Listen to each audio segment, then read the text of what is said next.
Out here in the perimeter, there are no stars. Out here, we is stoned, immaculate.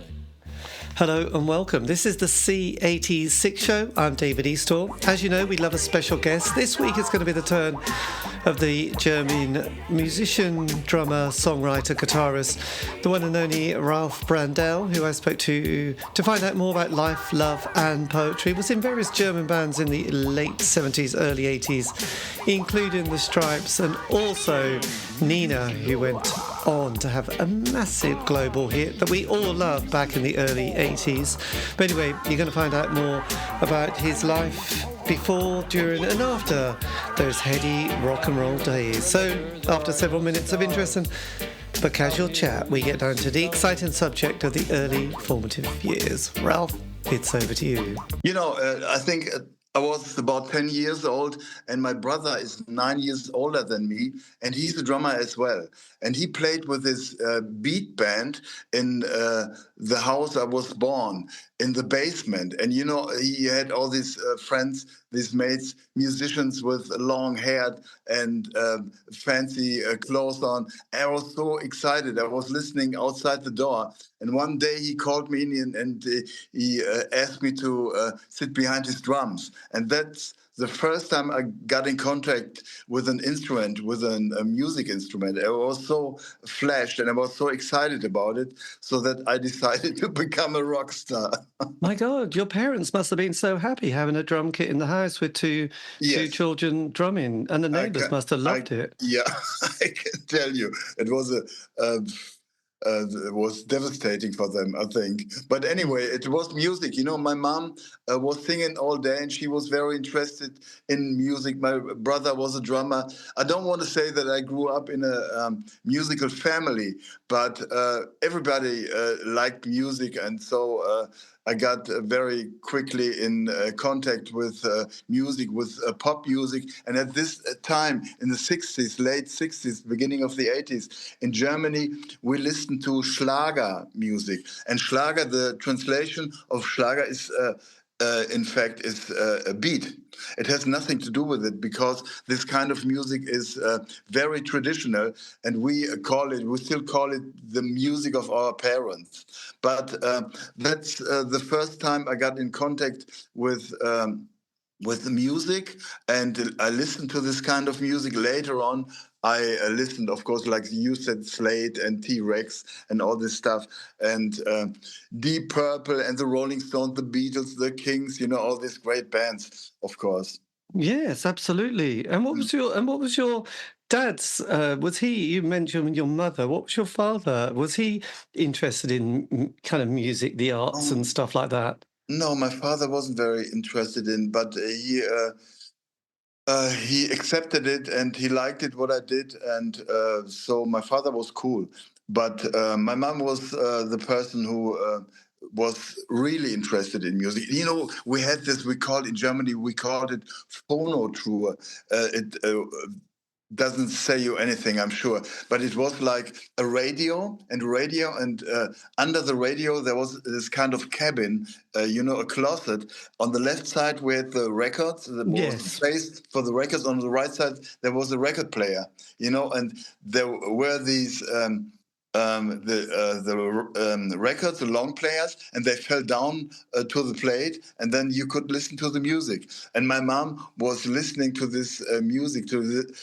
She had records en masse, and she was listening to this kind of music all day and all night. Right. I think that's the kind of what we had was, we didn't actually as a family, but I remember looking we'd have these catalogues, that you could look at things that you'd want to buy, but you didn't have the money. But there was a music centre, wasn't there? And it was all in one sort of piece of furniture. And with that, from memory, the record player, you would have the singles stacked up and it would just drop down, wouldn't it? Exactly. Yeah, that's what I mean. Yeah, exactly. Yes, it did seem, in those days, that did look quite an amazing piece of engineering. I mean, it's the simplest thing in the world. It was a bit like when I think somewhere in the late 70s, we got a washing machine. And I think as a family would sit round an automatic washing machine, and sit round as a family and watch it do its cycle. And it seemed magical because up to then, washing things like clothes was quite a major operation that required a whole day of work, mostly for the housewife. Actually, Yeah. always for the housewife, to be Oh honest. yes. Oh yes. Yeah. Oh yeah, so there you go. And whereabouts in Germany were you brought up, by the way? Was it a city or countryside? I grew up in a city called Hagen, and Hagen is about 200,000 people. It's at the edge of an industry center in Germany. It's called the Ruhrgebiet. Have you ever heard about the Ruhrgebiet? Ruhr is a river. It's like a Mersey kind of area, you know. And we had all kinds of music and all kinds of musicians. And it's, like I said, it's an industry working class area, and where I grew up. Yes. And did you, at that stage, you said your brother was 9 years older, so he would have.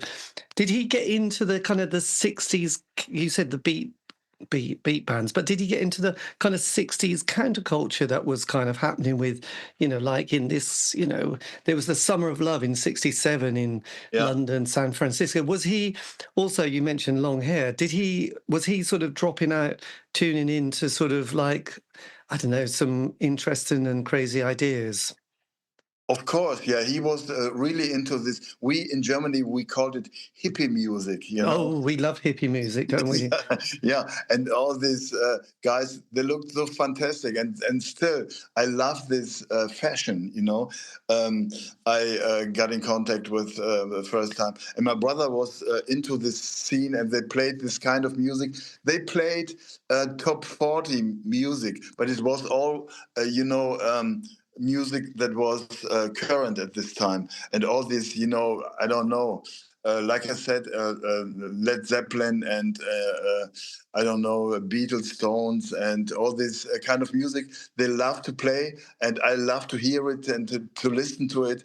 My brother was very integrated in this scene. Yes. Yes, my God. Did you sort of, were you aware of that kind of movement that was kind of happening in places? I mean, there was Paris and there was the student revolution and, every kind of the youth movement that was started in the late 60s or mid to late 60s. Was that something that the younger generation, teenager was kind of relatively new concept, wasn't it? Was there that sense of rebellion and kicking against the establishment in the air in your world?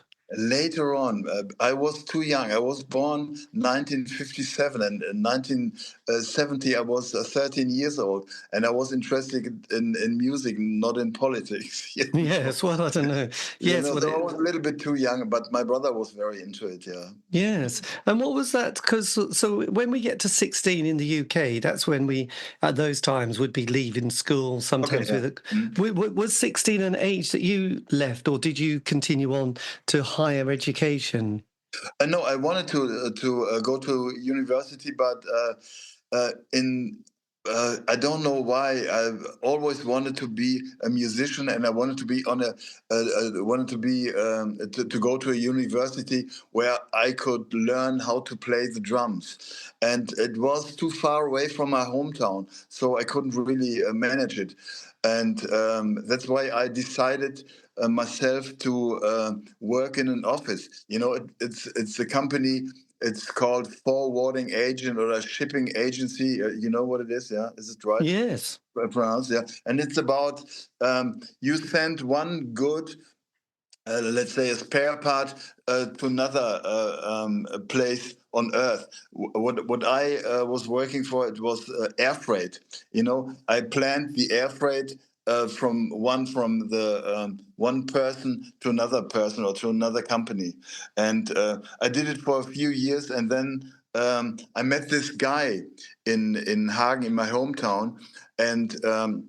He was my neighbor, and he had a friend in his class, a guitar player, and he was looking for musicians for his band. And I called him up, and this guy had a brilliant idea. He said, "I want to go back to a special kind of music we listened to in the 60s, like the Beatles and the Stones. They played very short arrangements, music that it's not longer than 3.5 minutes, and it has a clear melody and a clear harmony to remember. And I was fire and flame. I was completely flashed about this idea. And Yes. this guy, Rainer, he had a friend, he was a publisher, and this publisher gave him the chance to write an article about this fantastic idea. And what we did, we both wrote this article about the idea, what I just mentioned, and the record company in Frankfurt, CBS, read this article and they were completely excited about it. So they invited us to come to Frankfurt and they offered us a record deal. We had we had a demo tape, we had some songs recorded, and they were so excited. And the story is that we didn't have a singer. No. So we had to look for a singer, and we didn't care about if it was a male singer or a female singer. And we put an ad in a newspaper because there was no internet at this time, and to look for a singer. And we thought to get a rock voice, like I don't know who, like Robert Plant or somebody else. Well, But yeah, they were the rock gods at the time. yeah, but we were very, very young, so it was not a good, a successful idea. And we couldn't find one. We couldn't find a singer. We couldn't find a female singer, a male singer. And then one day, Rainer, this guy, this friend of mine, the guitar player, he called me up and said, I went to this place in Germany. It's a kind of a club where people went to listen to music and to see bands playing and so on. And he said, I saw this girl dancing on the dance floor, and she was so attractive and so charming that I went to her and asked her if she wants to play in my band. He said. He said to her, I'm a guitar player, and do you want to sing in my band? And she turned around, looked at him, and she said, yes, I will. And that was Nena. Can you believe Right. that? It sounds like a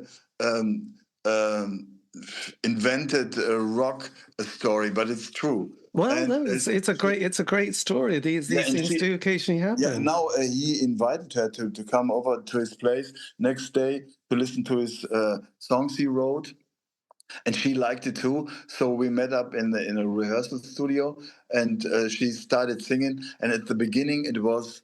For me, it was terrible because I expected a rock voice, and she was she had a very charming voice.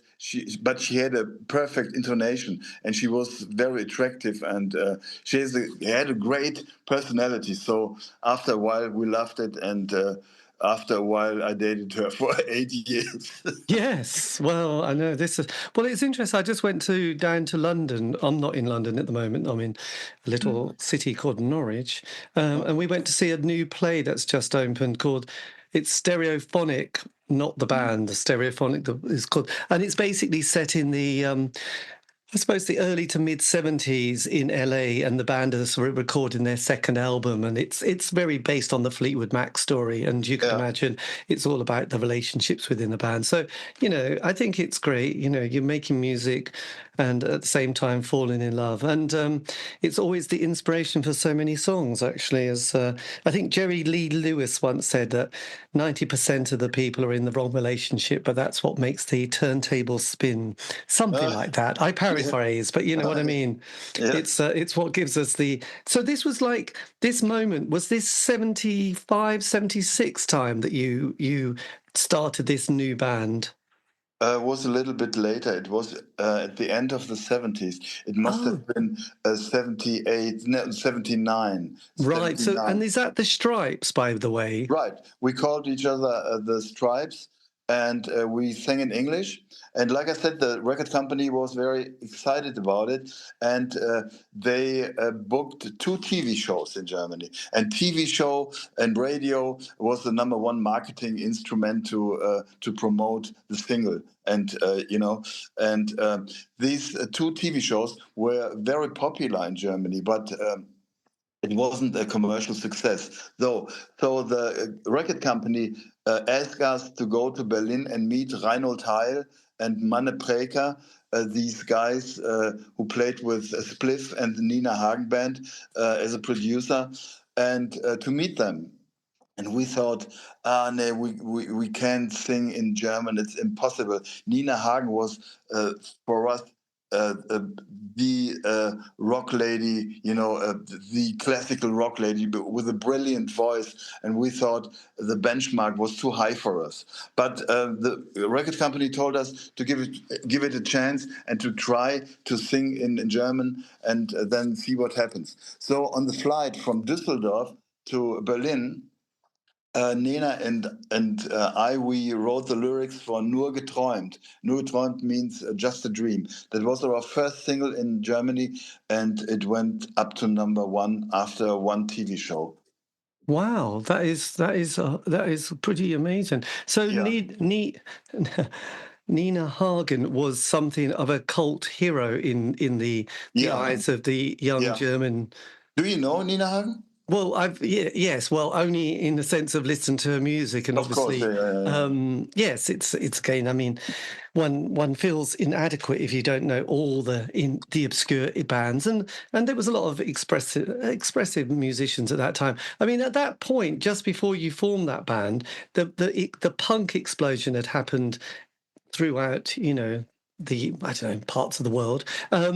So did punk come onto your radar as well? Like when you first heard the Sex Pistols or the Ramones or the Clash or the Yes, exactly. Did that make you think, oh my God, this is definitely not old men's music? And No, I was flashed by it. I was surrounded by punk musicians, and there is one guy, a friend of mine from Hagen, from my hometown. He plays guitar in my band, and this guy's his name is Heiko, and he was a stage hand for the Addicts. right. And there was one day the Addicts lost their guitar player. They had two guitar players. One of them was sick or he was hurt. I don't know. I can't remember. And Heiko said, I can do it. And the band was very surprised about it. But he was, as a stagehand, he knew all the songs. From the Addicts, and he got this job, and now he's playing in South America. He's a band member of the Addicts. He plays in South America, in US, in Europe, in Asia, everywhere, and he plays in my band. Yeah. Right. My God, it's Yeah, amazing. and he had like before he worked for the Addicts, he had a punk rock band I played in for 2 or 3 years, and we played all over Germany, and was such a amazing and great time. These guys, these punk rockers, with these flashy mohawks, they look a little scary. They looked a little scary for me at the beginning, but these guys are so charming and so nice with a great philosophy. I love these guys. But you know how it is when you start playing an instrument, or when you start your music, and you become successful with it, you stick with it. So punk rock was great for me, and I love punk rock, especially post-punk like Blink and even Police. The first songs by the Police were punk rock for me, but it's not a music like I want to play forever. No, well, absolutely. But yes, yes, and I know the Police did a John Peel session, which was quite interesting as well. Because obviously, I remember that first album, or the second one, Regatta de Blanc. Yeah. That might be the second, and it was great. I mean, it was 1979. I think I was 15. Yeah. It seemed wild. I mean, exciting. Message in a bottle. I still think the drumming sounds incredibly exciting. Oh, yes, Stuart Copeland is such a great, incredibly drummer. Yes. It's something else. the What way he about plays. people, talking of drummers then, what about Clem Burke from Blondie? Did Oh, you, Klemberg, yeah. Oh, so what, he's great. He's one of these drummers like Stuart Copeland too. They are so special. It's not something you can learn. It's I don't know how he played it. He played his own style. He's so unique and so special, and that's what I like. It's not about technique or how fast somebody can play.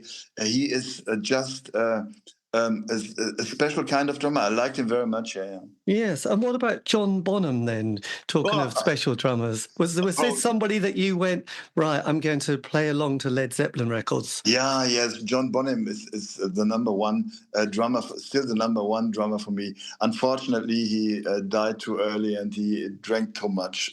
Yes, well, the 70s and 80s was a little bit messy. I mean, the Yeah. 90s also, but But John Bonham, I mean, this guy was so powerful, yeah, and so his timing was so perfect, and I don't think that Led Zeppelin would have made it without John Bonham.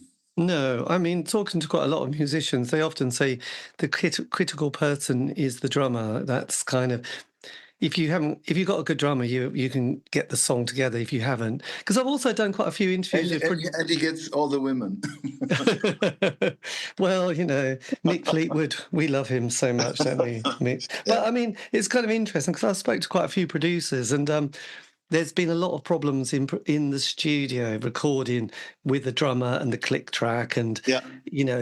bands, saying, look, we're going to have to get rid of the drummer. I know they're your best friend. We're being together, but they're just not good enough anymore. And yes, it can end in tears, but that's a story for a bit later on, I think. So look, the Stripes then, you've got this album out, which is on CBS, which is quite amazing. It's got a great sound to it as well. And it comes out in 1980. So at this point, so it was originally just you and the guitarist Nena, but then you bring the band together, don't you?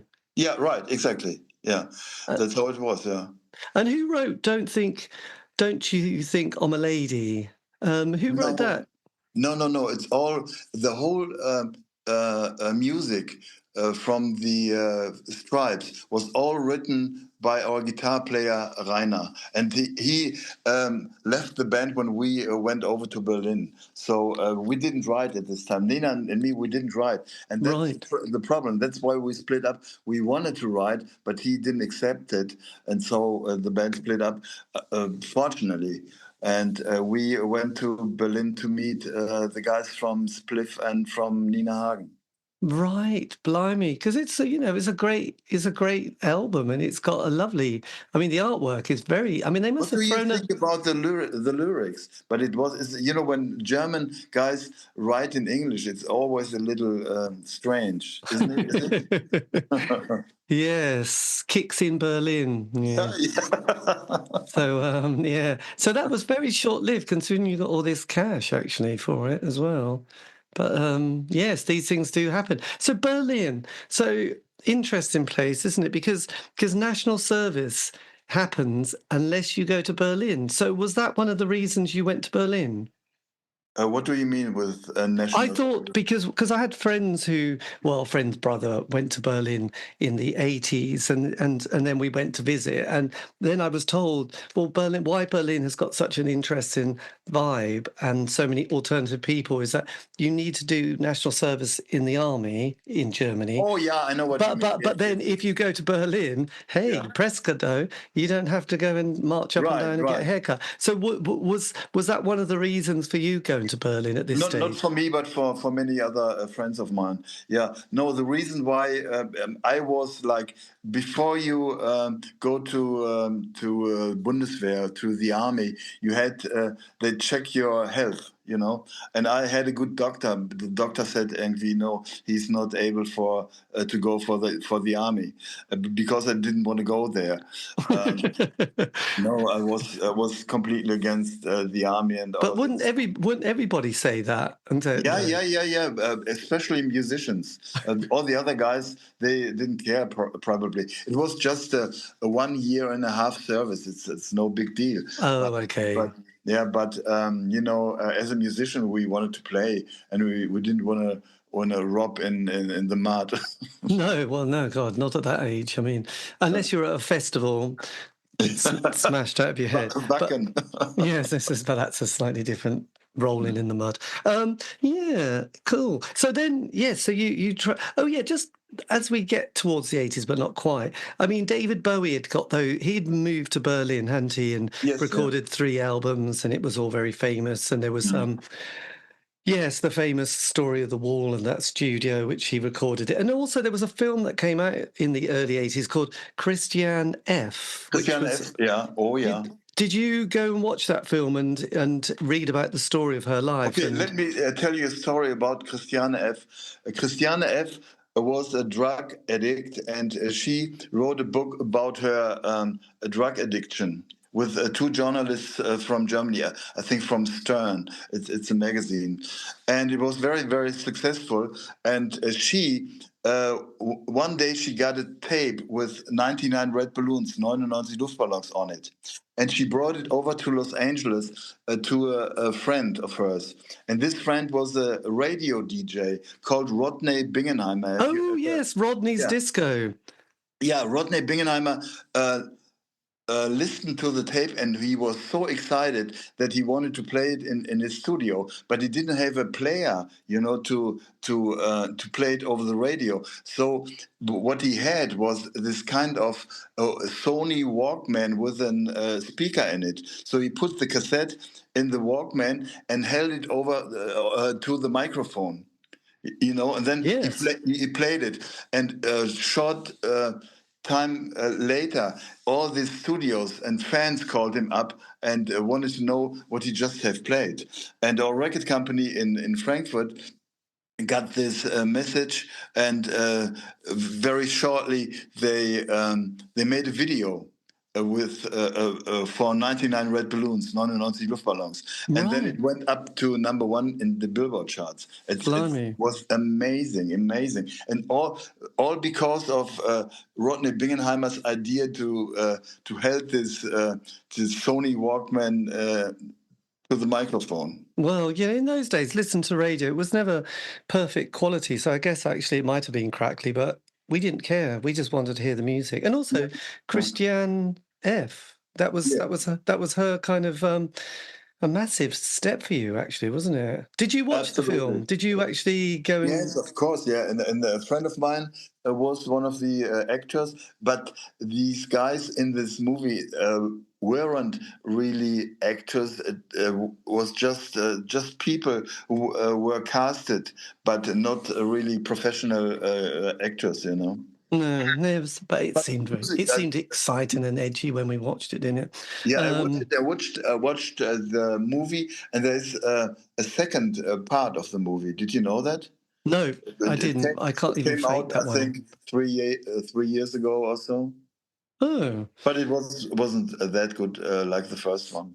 No, well, it was just, I'm being obsessed with Bowie or obsessed. I mean, we just, at that age, you always want to discover something new and edgy, don't you? And that's part of growing up, really. So you get to Berlin, you obviously, do you all rent a flat in some funky area, the Turkish community where David Bowie was?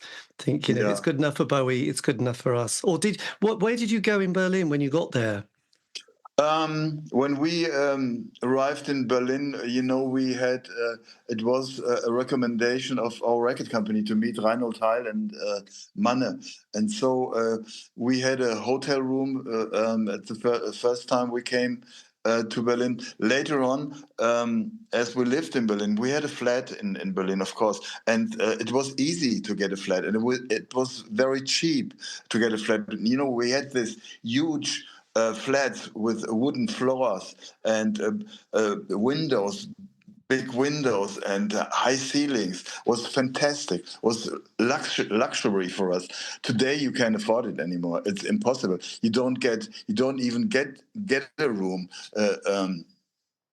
So it's absolutely hard. Yes, well, I do. I was always impressed with the high ceilings and large space, and Yeah. like with us, it's all terraced house and it's pokey, and you Oh yeah, shuffle yeah, from one room to another. Whereas yeah. there, you can stride around and sort of feel expansive. I guess it was quite nice. I also, yeah, it was quite interesting. We were there in '87 when Berlin was celebrating some birthday, and there was like Bowie played, and Yeah, one night, and Genesis played, and Eurythmics played, and yeah. I don't know. There was lots of actually, there's quite a lot of rubbish bands actually, but Bowie was kind of doing Glass Spider tour, which was it was in front of the Reichstag. So anyway, that was '87. But before that time, yeah. So you're there with the nucleus of the band actually. So how do you then start making your?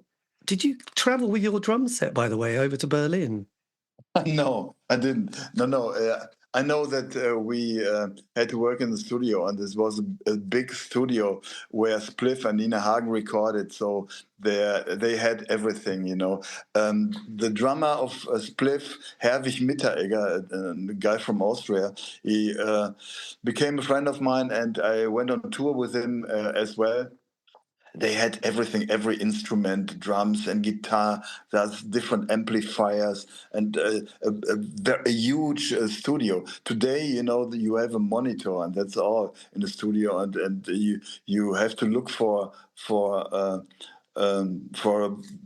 you call it. This is mixing pulse, you know, and it's all in a very small area of the computer. It's amazing. Yes, I know. It was. What studio were you working in at this stage? It was called the Split Studio. Right. Were they a massive band at this stage? You mean Spliff? Yes. Have you ever heard about Spliff? Well, only slightly. In sort of the name has Yeah, gone. okay. Spliff, the musicians of Spliff played with Nina Hagen before. And these guys, these musicians, were in Germany the most popular and best musicians you could find. Very well academic, educated guys. So and when we got the chance to work with them and to let us produce with them, it's great. It was fantastic, mesmerizing. Yes. So then you're together. How do you then start writing? What's the creative process like for the band? Or were you the main driving force of this, or was it you and Nina? It was we were lucky, you know. When I came to Berlin, I didn't expect to write songs. I thought it's more or less cover, and we could play anything. But all of a sudden. The guys we found, the musicians we found, it was like, you know, Carlo Kages. Carlo Kages, he lived in Hagen, and Nena knew him from Hagen because he played in a band called Extra Breit. It would probably it doesn't say anything to you, but he wrote the lyrics for 99 Red Balloons. You know, these fantastic lyrics, and he was a brilliant writer, songwriter, like a composer, and the keyboard player was a great composer too. And all of a sudden, everybody was writing songs and writing lyrics, and we just had to put it together and choose the right ones for the album. Yes, my God, that's like I always think that with the musician, it's like the stars sort of jiggle about in the cosmos, and occasionally they line up, and you think, God, this is amazing. This is a moment. Obviously, when you're young and that moment happens, you think, oh, this happens all the time. I don't Yeah. understand it. But then years later, when you try to recreate it, and you think, yeah, this isn't quite the best album we've ever done, is it? So there you go. Yes. So what was your first single that you wrote? The first thing I wrote was Nur geträumt. Nur geträumt is just a dream. I told you the first single that went up to number one in Germany and in Austria and in Switzerland, and the album, the first album as well. So that it's a collaboration between Nena and me. We wrote the lyrics together, and Nena and me we wrote some lyrics and some songs I can't remember what it all was, but we wrote a lot of stuff, and but the other guys too, and like I said, Carlo Kages, a brilliant writer. He had the most songs on the 4 albums we released. Yeah, so you did, yes, Just a Dream, but there was other ones which are they translated like Cinema Indians Full Moon? Oh yeah. Cinema is a kino. It means a movie theater, and Lass mich dein Pirat sein, Let me be your pirate.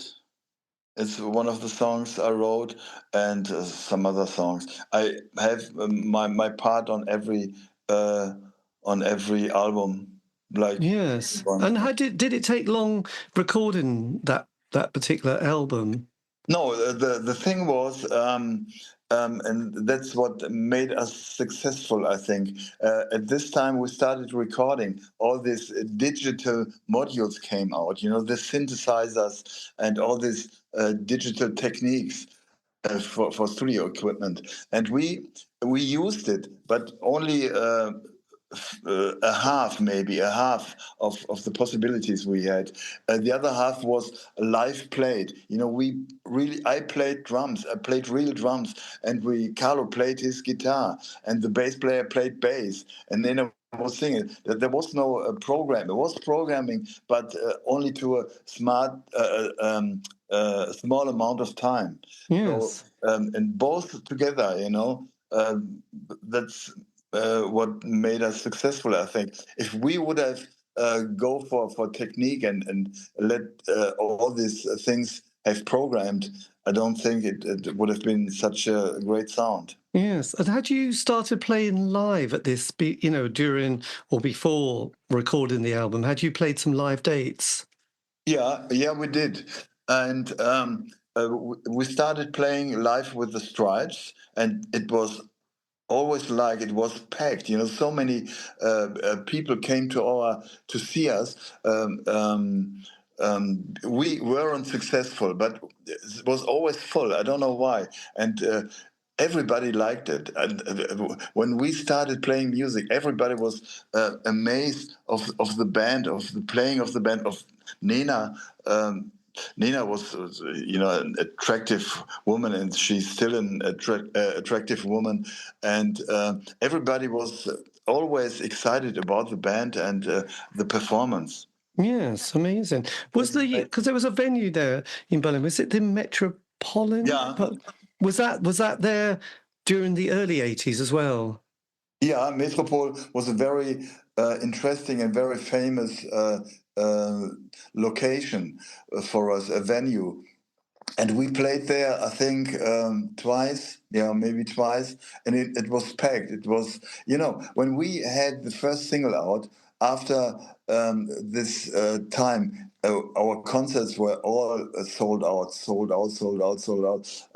When we played, we could have played 2 or 3 times in a row at this venues, and later on we played in front of 10 to 20,000 people. It was amazing. Yes, well, God, I could imagine. And then, well, when the album came out and then the single, I mean, record sales were sort of all right, but not amazing.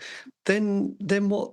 And then is it sort of when the 99 Red Balloons gets released, everything completely changes? No, it was like when we played with the Stripes, the record sales were uh, not to talk. How do you say it? It wasn't. It was so less that nobody would talk about it. But when we started with Nena, the first single, like I said, Nur geträumt, was on a TV show called Musikladen. And Musikladen means a music store. It was one of the most seen a TV show in Germany, and we were in this TV show. It was a great TV show for us because of our special kind of music. All the other people in the show, they played like Schlager or old-fashioned music, and 3 or 4 days after the TV show, after the broadcast, a guy from the record company called me up and said, you have broken the record of CBS. You sold on one day nearly 40,000 singles. This is amazing. Yes. You can't believe it. And I thought maybe you don't sell records the next day anymore. But he said it's a trend. And you sell the next day, you sell the same amount of singles every day, every week, and every month. And it was, I don't know how long it took until we got a golden record, and we were very, very proud of it. My God, you must have been absolutely amazed, actually. Yeah, Had the band got management at this stage? Yes, yeah. The manager was Jim Rakete. And he's a very well-known photographer in all over the world. And he is like a photographer like Newman, a little bit. But he worked for a different kinds of bands in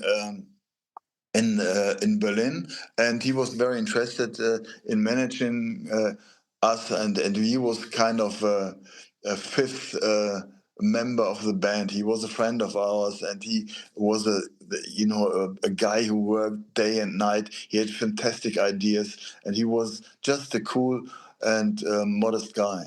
Oh, that's nice. Did he do well though with the contracts and publishing and all? Yes. Normally managers don't have a good reputation, but Jim, he's still a friend of ours. After all these years, and he's still a cool guy, and he's great. We all Oh, that's brilliant, because I have spoke to a few people who went, "That's amazing, you did that," and they went, "Yeah, but we never got any money." And I always feel, quite honestly, really sad about it, because I just think, my God, they could have just given me a little bit, and they went, "No." But yes, and it kind of, I don't know, you can see it kind of bugs the person or the band for the rest of their life, because they thought, I could have just done with something, but no, we ended up. John Fogerty and Elvis, the terrible things what happened to them. Yeah? Yes, well, there's the record industry. Well, that is fantastic. Do you know when you were saying you were playing with the Stripes? Yeah. Which is your old band? Had they at that stage then got replacements for the people who went to the new band, so to speak? You weren't playing both sets though? You mean when we went to Berlin? The band? Well, you said you were playing with the Stripes, or do you mean that wasn't on the same bill as when you were playing in Berlin? Yes, the bill was the record company. The record company offered Nena and me the record contract, and we signed the record contract, and it was our band. And when we went to Berlin, the Stripes didn't exist anymore. Right, I got you. So, right, I think I just, I had this picture when you said we were playing with the Stripes, I had this picture that in Berlin there was a double bill with both bands, and I was thinking, oh, how did that work? Anyway, we have cleared that up. Anyone listening will now understand and probably be tutting at my inability to listen properly. Now, so that's a fantastic success on the first single, and then was there any kind of feeling with the band that the next single was going to become kind of such a global hit that we can listen to it 45 years later? No, the second single was picked, and it was 99 Red Balloons. And we, as a band, we wanted to release this single. We were very excited about it, and we were convinced about it. And the record company told us, no, we don't release it because this record, this song, doesn't have a refrain, doesn't have a chorus, And it's right. It contains 5 verses, but no chorus. But we liked it. We said we want to release this single. The record company did it, and it became a worldwide hit. I got over 35 golden and platinum records on the wall, because of 99 Red Balloons from all over the world. And you can't plan it. You can't plan a success. It just happened. It's magic. I don't know what it is. It's I'm happy to experience, to have this a success experience, and I'm very thankful for it. Yes, well, absolutely. It's just like a once in a lifetime moment, really, isn't it? And obviously, life changed quite drastically after that as well, didn't it? Yeah. So, and then you were, yes, I mean, suddenly you were everywhere. How were you then coping, not only as a band, but you were in a relationship with your lead singer, and then you become the biggest band in the world, and probably quite a few pressures suddenly came onto your radar of like, appearing on every TV channel and appearance. How did you then deal with 83? 1983 is quite a year for you, isn't it? Oh yeah, I don't know when 99 Red Balloons came out, but must have been 83, 84. But it was not easy for us, for Nena and me, because if you are touring and if you record and if you stay together all the time and you go on vacations together, it's hard for a relationship. And we were drained. We were really drained one day, and we couldn't stand each other anymore. We couldn't love each other anymore, and we were tired of being on tour, and we were tired of traveling, and so we split up. And this was 1980, 87, I think, 86, 86. Yes, but then you had the tricky second album before that, didn't you? Yeah. So how did you, I mean, again, a bit like this play that I saw, this is a band who were going into the studio to write the second album, and in this story, they suddenly start getting chart success with their first album, which is slightly different with you. You had massive success with that first album and the singles. So then what do you do when you get back to your home flat, Berlin, and you then have to write the next album? What was the band like at this stage?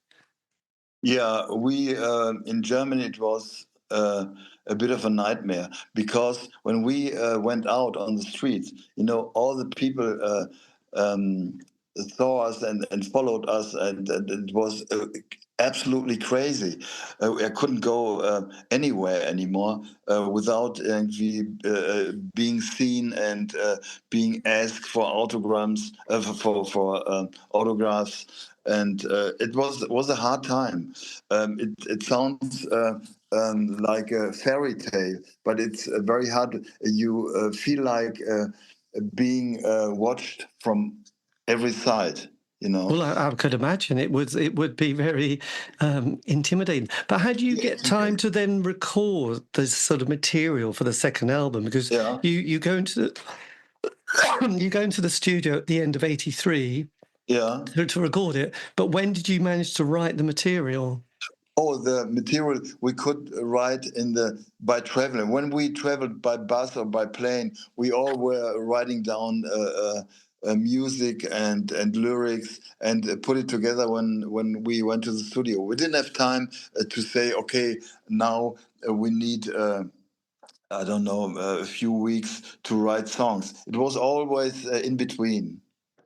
Yeah. Right, that must have been quite hard work, actually. Did Yeah. did you feel the material was as strong as the first album? Not really. No, I don't think so. But it was some great songs. But the second album went to number one in Germany, in Austria, in Switzerland. In these German-speaking countries. But I don't think we. There was a follow-up for 99 Red Balloons. And if you write a song like this, you can't top it. You can't go further. That was the measure of all things, I think. But anyway, the success was there for the second album, for the third album, and for the fourth album as well. But if you look at the record sales, it went down and down and down. But Yes.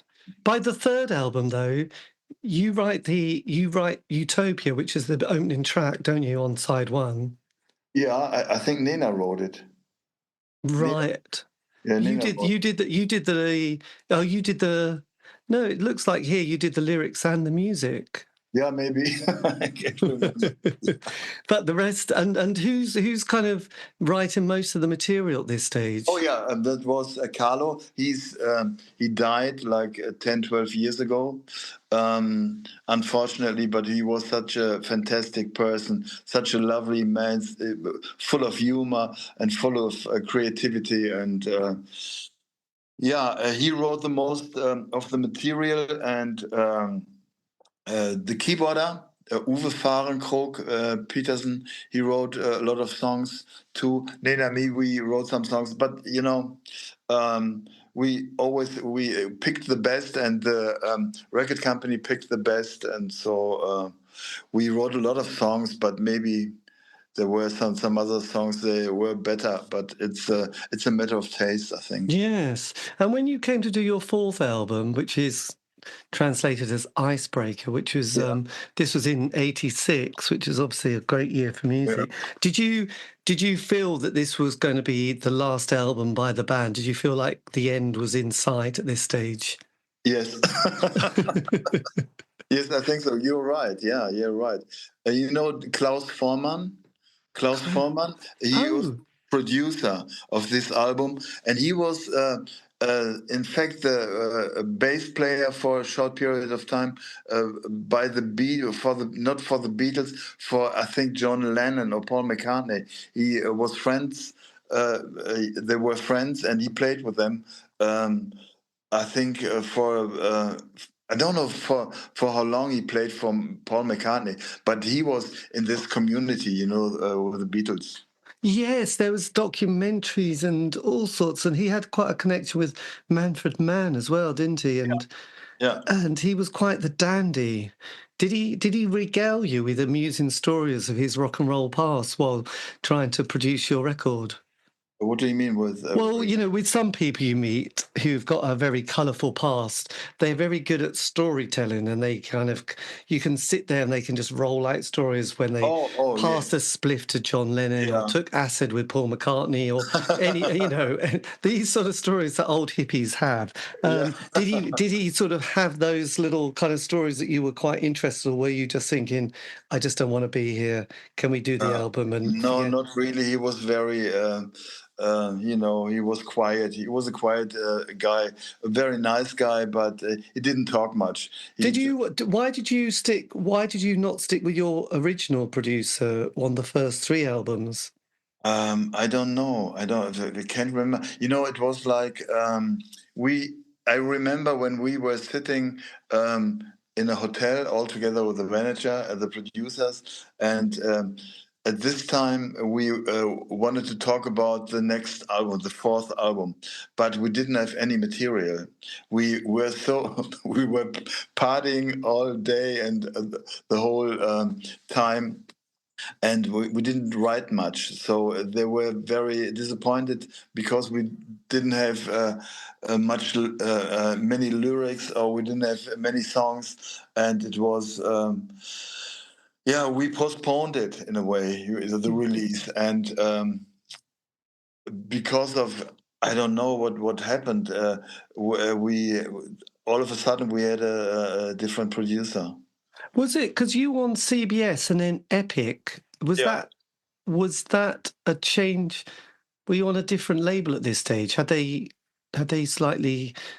Had you fulfilled your contract with CBS at this point? No, CBS was always our record company in Germany. Later on, it became to Sony BMG. But when we had the record, we always had a record contract with CBS. Epic was, I think, the label in the United States. Right, yes. 99 Red Balloons. Yeah. Did you feel, because obviously on most of the albums, it's a band, the band feature on the cover. With the third album, translated is It's All in the Game. It's just kind of the picture of Nena. Yeah. Was that something that the band were happy with, or were you? No, we weren't happy at all because, we were a band, and the band was called Nena, and Nena's name is Nena as well. It's her nickname, and it's a little bit confusing, and it's still confusing in the media. They don't understand it after all these years. I don't know why, but it was a problem because it's much easier for the for a promoter or for a record company to promote one person as a whole band. Instead of a whole band, and so, but it was always a fight. They wanted to Nena on the cover, only Nena on the cover, and one day we said, "Okay, let's do it. We don't care. Do what you want, you know." Did the band start having a bit of a problem with the world of drinking and drugs at this point during No, the mid? no, not at all. Carlo had, our guitar player. He had a alcohol problem, and he died in because of alcohol consume. You know, alcohol. Right, so that Alcohol. it took his liver out, didn't it? Yeah, yeah, yeah. But the other guys, no. Nina never took drugs. Me neither, and we were all sober in a way. Right. Well, that's all good. But then, so with the fourth album, you also not only have a new producer, but you don't go to Spliff Studios in Berlin. You go to Italy as well. Yeah, yeah. What was the reason for that big move? Oh, when you want to produce an album, you think about a music studio. There are so many music studios in Europe, and we had, it was the time when in the 80s was like the record company. They paid everything. They paid the studio, they paid the hotel first class. Travelings with airplanes, and everything was first class, and everything was very expensive. The band didn't have to pay anything. It's completely different today. Yes. Yeah, and so we said, okay, we take the best studio we can get, and that's it. Yeah. That's amazing. Yeah. So yes, on that, and so on the songwriting, did you work as a collaboration, or was it kind of individually? So you were bringing songs to the rehearsal or studio. I think 90% of songwriting was individual, and it was like we had all this digital recording machines. This very small recording machines you could use when you were traveling or at home and in the hotel room, and everybody had this machine, and everybody was very interested in programming, and that's how music happened. The composition and the lyrics, and it wasn't much collaboration. No. Yes. Oh, it's not. So when did you decide as a band? Was there a moment where you all sat down and had a discussion, or how did it all finish? Yes, it was crazy in a way because, like I said, we were so drained, so tired of being together. We had so many appointments. We did so many TV shows in Germany and radio interviews and magazines, and we were completely cracked. And so we sat together with the management and the producer, and they talked and talked and talked, and the band was there, and nobody said a word anymore. We were happy to split up, to go away, and which we really did. We went out of the hotel room, and we never saw each other again, at least for a few years. And Blimey. we didn't say, okay, we split up now. Let's separate and come together in a year or in 2 years. I don't know why. We Was there any friendship between any of the band yeah. at all? Yeah, we had a great friendship. We never fought. It was always like a nice relationship, but after a while we couldn't stand each other anymore. No. So what was it like then, sort of in 87 then? Is this when you have a massive move to Los Angeles?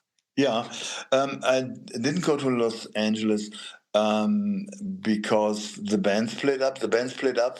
And afterwards I fulfilled my dream to get a great education of playing drums. I always wanted to play drums in an academic way, and in Germany it was almost impossible. You learn a classic, which is not bad, but in America and in Los Angeles they offered pop music and rock music and all kinds of music styles, and that was I was very impressed about it. So I thought to myself, okay, let's go to Los Angeles and become a real good drummer. Right, my God. So when you turned, was it a 3-year course or No, a 1 year course, of a course. 1-year But, course but in I 80? was postponed it for one more. No, not postponed. I was there for 1 year and a half. Yeah, well, that's amazing. And what Yeah. was it like, sort of suddenly having that sense of, I don't know, freedom, no more commitments? Did you have a lot of emotional processing to go through finishing with a band that you'd obviously been with various members for such a long time? Yeah, Nena and me, we split up, so I needed a break. And when we split up, Nena met a guy because Nena did a movie in Germany. And in this movie, there was an actor she fell in love with, and she became twins from this guy. And I was kind of, I wanted to go away from Germany to think about everything. And the Musicians Institute of Music, where I went to, was a perfect place for me to relax and to forget everything. Yes, and I could imagine quite easily the weather must have been very different as well in Los Angeles. Oh yeah, the weather was great, was perfect. Always sunny was for me the best atmosphere at all. And when I came to Los Angeles, I couldn't believe it. It was like Germany is always like. You can't rely on the weather on the summer. It can be good, it can be bad, and every day is different. In Los Angeles, it's always sunny, and the feeling you have, it's so great. You go out and you are happy.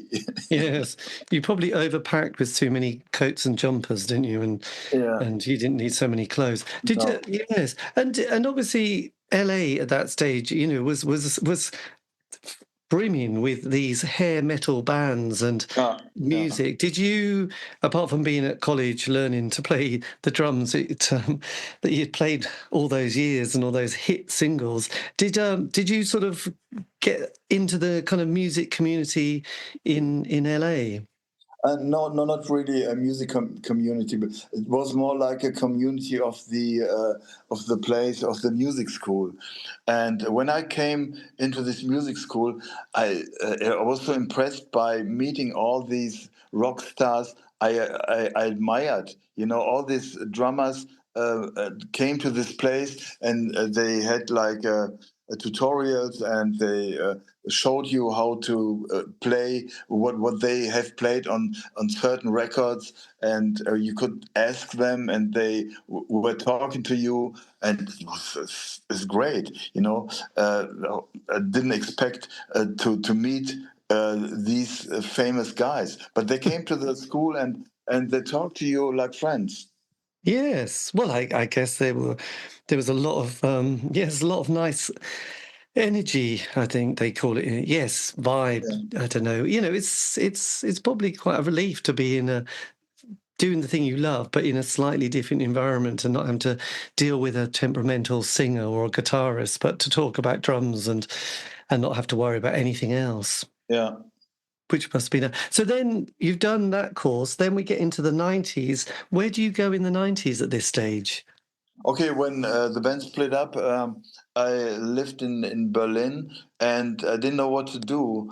So what I did is I bought a recording studio, and got into producing bands and act and people and musicians. So I learned from a friend of mine. I met this son of a friend of mine, and he was 10 years old when I met him. and he had a fantastic voice. He had a fantastic soul voice and rhythm and blues voice. He was 10 years old. It's amazing talent. And I think one of the reasons he could sing so well was his ear was growing into his ear. You know what I mean? This, I don't know the English word for it. You know, Right. he was the ear was closed from the birth on, and that's why he had such a great intonation. And I went a little bit into producing, but it's not really my cup of tea. It was. A detour for me in a way, because I'm a musician. I didn't want to go too much into technique and recording, and so it's a different kind of personality you need when you do this. Yes. So that was so you did you say you got you built a studio at that stage? And Yeah, right. Yeah, that's yes. what I did. But it's too much. I feel like being a musician. I want to write songs. I love to write songs. I love to write lyrics, like I did for my own stuff. And I don't want to be a sound engineer. No. God, no, that would be horrendous. So that was your 90s, and then what happens in the O years after the 2000 and the Millennium Bug? Yeah, it was like because of my songwriting, I always needed a singer or a female singer for it, and it was like these guys can't really. They need my personality. It's very hard to transfer your own side and your own personality into somebody else. It's not easy. And every time I found one who sang my songs, I wasn't satisfied with it. So there came one day when a friend of mine told me, uh, why don't you sing your own songs by yourself? And I was very kind of surprised about it. But then I gave it a try. I tried it to sing my own songs, and in a way it worked. It took me about a year to like my own voice. Right. But now it's like that. I sing everything, and I like to sing. I love to sing, and my own songs get a complete different glance. Yes. So you brought out an album 2020, didn't you? And then you brought out one Yeah, I'm last. working on my third album at the moment. I released two albums, and the third one is at work. Yeah. Yes. But what happens that period from 2000 to say 2020? Were you doing bits and pieces and doing creative projects, or did you settle on another career? No, it was like I didn't do much work. I wrote songs and with a friend of mine, and I played in different kinds of bands. I played drums. I couldn't forget my energy I needed when I was on the music school in Los Angeles. Still wanted to be a drummer, but it's very hard to make money just as a drummer. You need always musicians. When you're a singer and when you write your own songs and own lyrics, and you put up your own band, it's different, but it's much easier. But when you're just a drummer, you need musicians who play the same kind of music, and they like the same kind of music, and to find them is it's very, very hard. So when Yes. you say, okay, you and you and you come over and play in my band, and these guys are thankful for it. But yeah. Yes. And then what was it like sort of playing live? You've been doing some live dates as yourself and no longer Yeah. behind anybody else. What was that like, sort of announcing the tour dates or live dates and Oh, sort of. it's so great. It's so fantastic. I was sitting there and thinking about musicians for my live shows, and I could choose. I could take the best ones I could find. I mean, world-class musicians are expensive, of course, but there are so many unbelievable, incredibly fine and good musicians. You can't believe it. And I said, okay, I like this one, and I like this one, and I take my friend, he's a punk rocker, to make a different color in the band, and I enjoyed it so much. And now I have a great band. The bass player of Nena, yeah, he's still in my band. Oh, fantastic. Yeah, and this guy I talked to who played with the Addicts, or is playing with the Addicts, Heiko is playing in my band, and I have a fantastic drummer and a keyboarder and a pianist who plays with John Lee Hooker Jr. Blimey. So you've Yeah, got quite a super group there. So yeah, is it Jorgen who's your bass player? right, exactly. Yeah, Ah, so he's with you at the moment as well. And yeah. does that feel like a nice way to sort of process? I mean, it's one of those things as you get older, processing life and dealing with the past and coming to terms with bits and pieces that didn't always go terribly well. Has this been quite an interesting or important part of your journey, this particular decade, and your, the sort of doing 3 albums so far this decade as well? Yeah, I feel like a musician, and I thought to myself, what's next? What can I do? I reached everything, And if you have, as a musician, a number one hit all over the world, you can't go further. That's when you reach this. That's the greatest thing you can think of. It's like being on number one as a tennis player or something. I guess, well, it's a bit like going to the moon, I suppose. Not Yeah, many yeah, yeah, yeah, people, yeah. not Yeah. many people can say, yes, I've done that. Yeah, right. Yeah, and I thought to myself, what's next? And I said, I'm a musician. I keep on going, no matter what happens.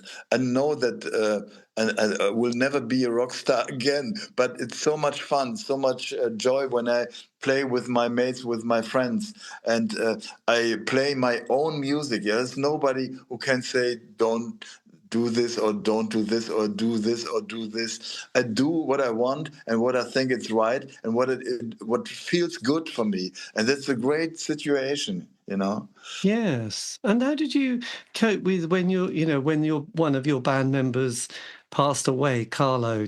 Was that quite a hard thing to deal with? Yeah, it was very hard, but it was like I expected it because somebody who drinks a lot, you can see it in his face what happened to him, and yeah, it was a tragedy. But Yes. it happened to so many rock stars and so many musicians. But what can you do? No. Have you ever has the band ever reformed and done any kind of occasional live dates since that period in the 80s?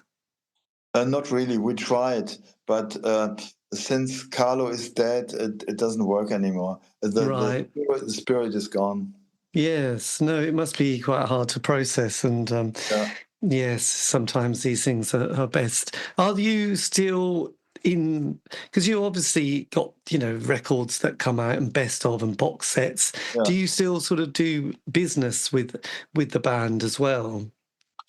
No, we don't have to do business with the band. The record company is making promotion for it, and we get the royalties, and that's it. But we do like appointments together. No, no, Yes. God, never that must. did. No. Yeah, that's quite. So then, coming up this year, you've got 3 live dates coming up in October, haven't you?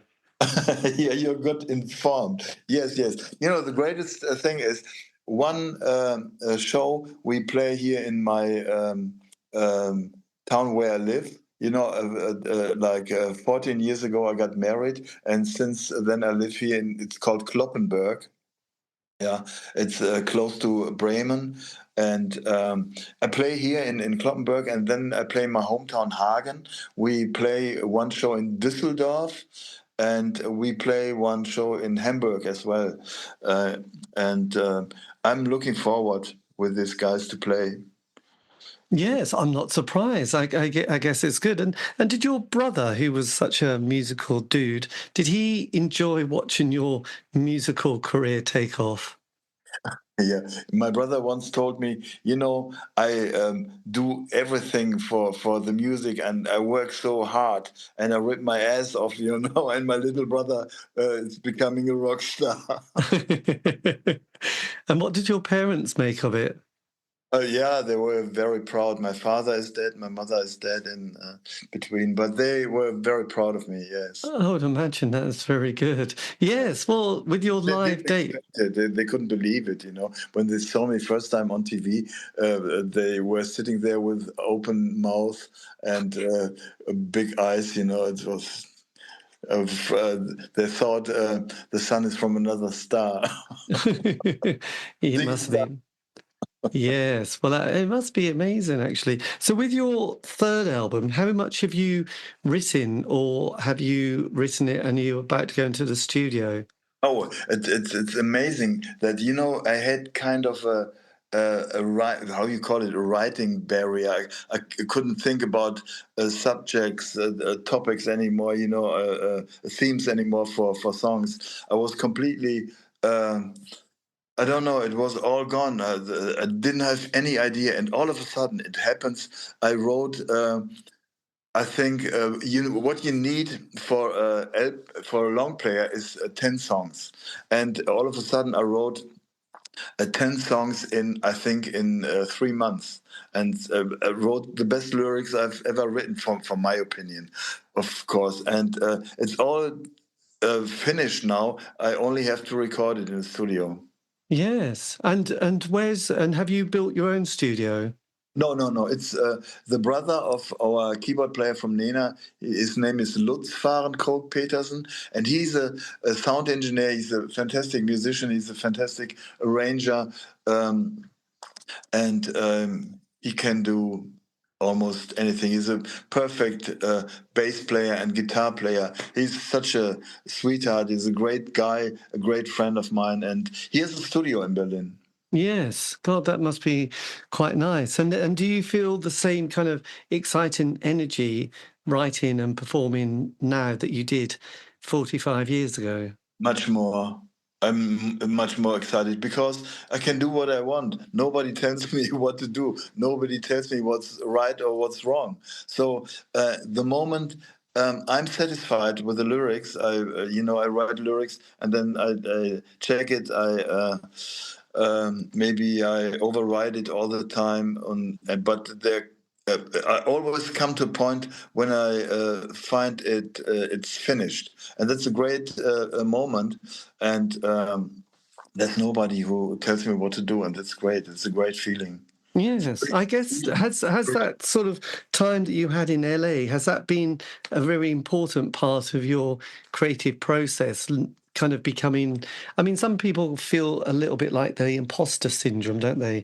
And whether they really were that good. Did that feel like an important part of your development, doing a course and learning some of the theory and some of the skills? Yeah, when I was in Los Angeles, it was like I didn't write music. I didn't write lyrics. I was concentrated on playing the drums, and there were so many music styles. It's amazing. So many great people, and who really impressed me, so that I was completely into playing drums. And I thought to go to Los Angeles and come back and be a super drummer, but that's not possible because when you learn all these things, you can go home and practice for the next 2 or 3 years, to get it done.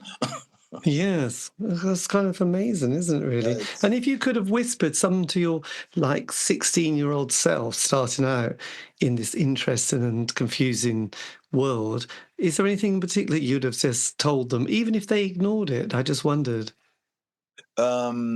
you mean a recommendation Well, to just, young or kids? either, no, more just life experiences. You know, you think, God, I would have told that younger self something. They would have probably ignored it, but yes, it would have been something that you wish someone had told you anyway, or what you would have passed on to yourself when they were 16 back then. Yeah, I mean, as a musician, you have a certain freedom.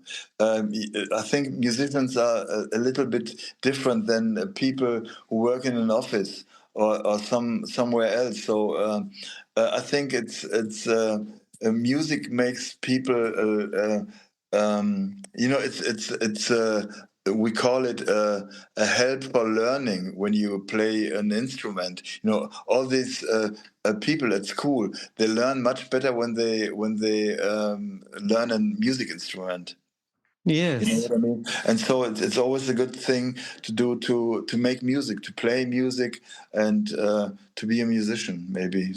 But today it's very hard. You can't recommend anybody to become a musician. While in the 80s you sold records and you sold compact discs, and you could have made a lot of money with it, you know, by selling these records. But today, what do you sell? What do you want to sell?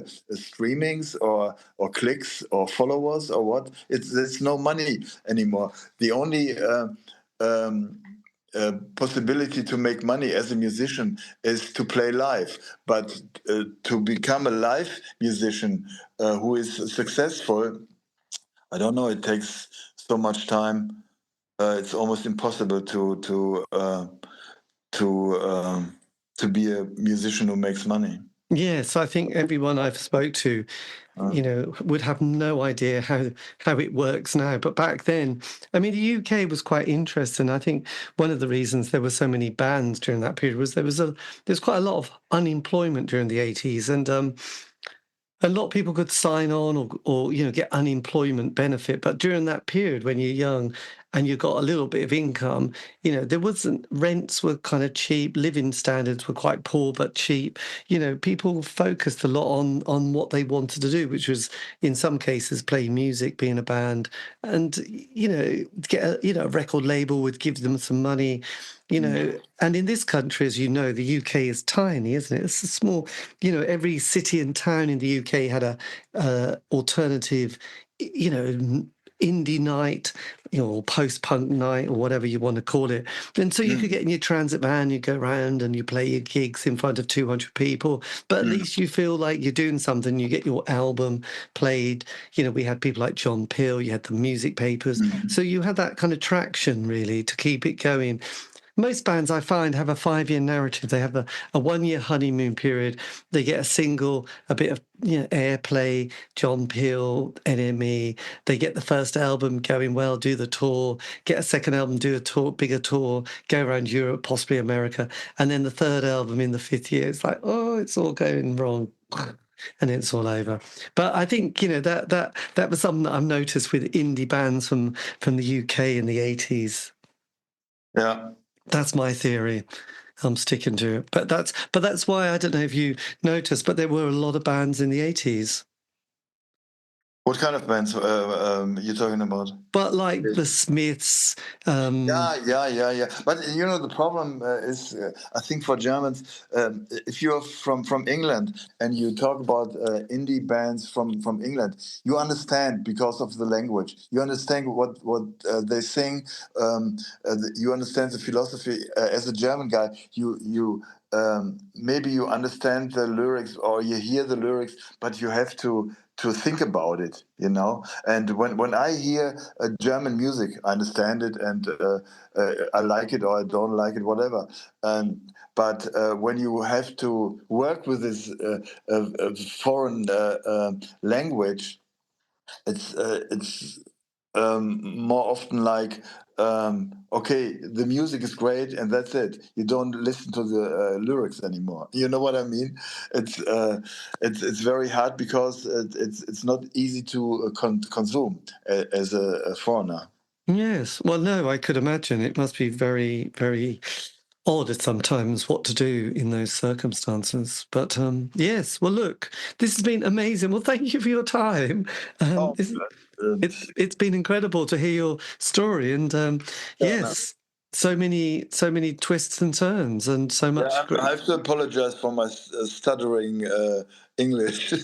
My God, well, I mean, thank God you got your stutter in English because my German's not good. In fact, it's non-existent. So I have to confess. But look, thank you for your time, and yes, and everything else. It's been good. But good luck on your third album. Yeah, thank you so much. Thank you so much, David. It was a very nice conversation, nice interview with you, and I enjoyed it very much. Well, Thank you. thank you. But look, have a lovely summer and an amazing autumn. I'm looking forward to your third album. Yeah, yeah, yeah. Thank you so much. Take care. Bye Yeah. bye. Bye bye. Cheers. That is the end of the interview. A massive thank you to Rolf Brendel for giving me the time. This has been the C86 Show. David Eastaugh. If you want to contact me, you can on Facebook, Twitter, Instagram. Just do C86 Show. Also, all these interviews have been archived on Spotify, iTunes, Podbean. It's true. Have a great week. Stay safe.